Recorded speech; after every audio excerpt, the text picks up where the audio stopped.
We get many sailors in the church these days, especially merchant seamen. One day after celebrating Mass, Father Mullins was walking down the side aisle and noticed a young merchant naval officer praying at the altar of St Philomena. He seemed to shiver a little.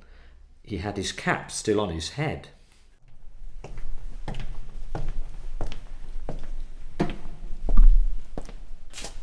Excuse me, sir. Could you remove your cap in church? Jesus is really present in the Blessed Sacrament on the high altar. Sorry, Father. I wasn't thinking. Something slipped my mind these days. I've had a... Do you want to talk about it? I don't know. Perhaps I should just pray. And you must have better things to do. Sure no. We can sit here near St Philomena. All right, Father. Thank you. I have a devotion to the little Princess of Heaven. Sure, now just take your time. I was a deck officer on the Pilgrim of the Seas. She was a fine ship, and I liked her name. We headed out at Halifax, Nova Scotia, with a cargo of lube oil and machinery parts, and joined a large convoy. We had an escort of 2 corvettes, a frigate and a destroyer. Was it a rough crossing? It was rough at first, but by mid-Atlantic it became much calmer. That's when they struck. U-boats. Were you attacked by the German submarines? Yes, Father. A wolf pack. There must have been quite a few. First, a ship was hit to our starboard aft. Then soon after, one off our port. She went down so quickly, I'm not sure if many of the crew abandoned the ship in time. Poor lads. God rest their souls. About 30 minutes later, I saw the wake of a torpedo. I became almost paralysed as it streaked towards us. There was a sickening thud midships and a loud explosion.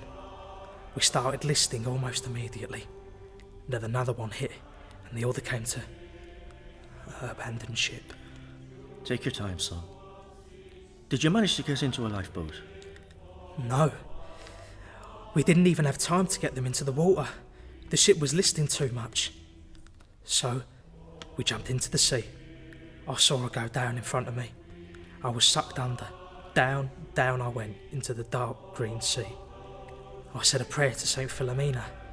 Then I must have lost consciousness. But you're here.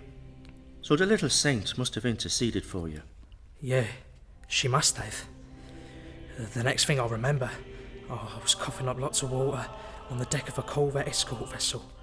A few days later, I was so glad when someone shouted, "Dome of home, a starboard bow." And there she was on the horizon, glinting in the evening sun. Light your candle. Say thanks to the little saint. Then come and have a drop of tea in the presbytery. Or something stronger if you like.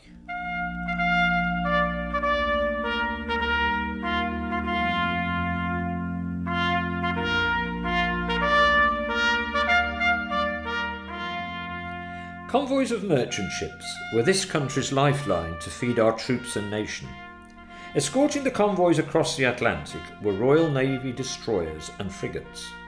This was a nightmare until there was a change of tactics. Firstly, Captain Johnny Walker, a local hero, decided not to wait for the wolf pack to close in at night. He used his ships to hunt and ram the U-boats. You can see his statue at the pier head looking out to Liverpool Bay. And secondly, the German Enigma code was cracked at Bletchley Park, which enabled radio intelligence to anticipate U-boat manoeuvres.